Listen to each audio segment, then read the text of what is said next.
Methods for obtaining commitment. How do you get management to back you? We said it's important. Without management's backing, you're not going to get funding. They're not going to be cheerleading for you. So how do we do it? Well, include topics such as risk management. Let them know the threats that are out there. Let them know the vulnerabilities you have, whether or not they're exploitable, likelihood of it happening, and how much damage is going to occur. Management doesn't want to lose money due to attacks. They also want to know if they're going to be held liable as a company or individually. Let them know about the regulatory requirements and standards. They don't have any leeway on those unless they want to pay fines or risk jail time. And usually neither of those are good options, so they want to take care of that. Possible penalties, sanctions, consequences of failure. Well, penalties and sanctions are probably going to come from regulatory body. Consequences of failure. Stockholders are not going to be happy. The CEO is going to be sweating bullets as he looks at the board of directors to decide whether or not they're going to replace him because things did not go well and the company's losing money. The board of directors is elected by the stockholders who want a dividend or the stock value to go up.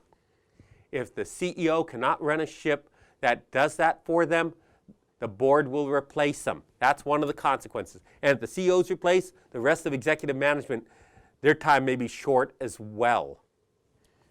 Value provided by the return on security investment. How much you're going to gain. How much you're not going to lose. Because security offsets losses.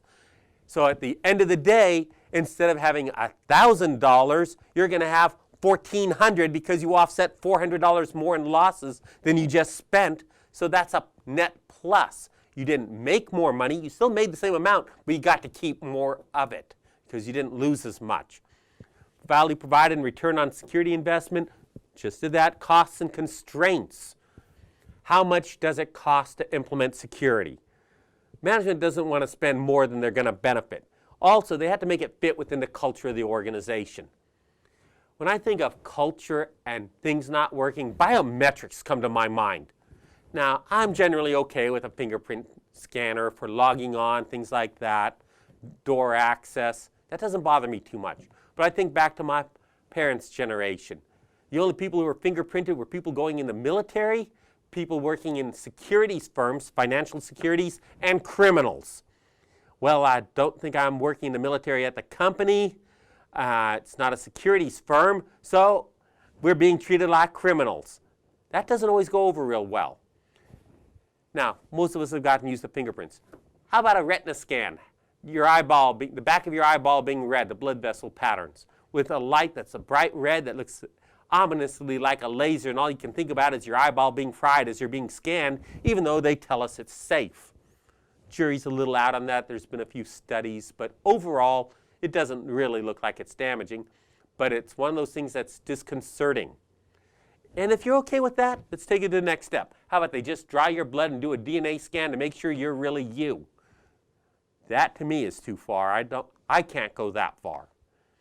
That one bothers me. How about you? I think that would bother you.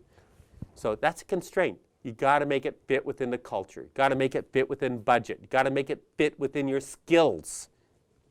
You want to monitor, report, and audit the controls you put in place. Make sure they're working, make sure they're effective, and they're providing benefit for their cost.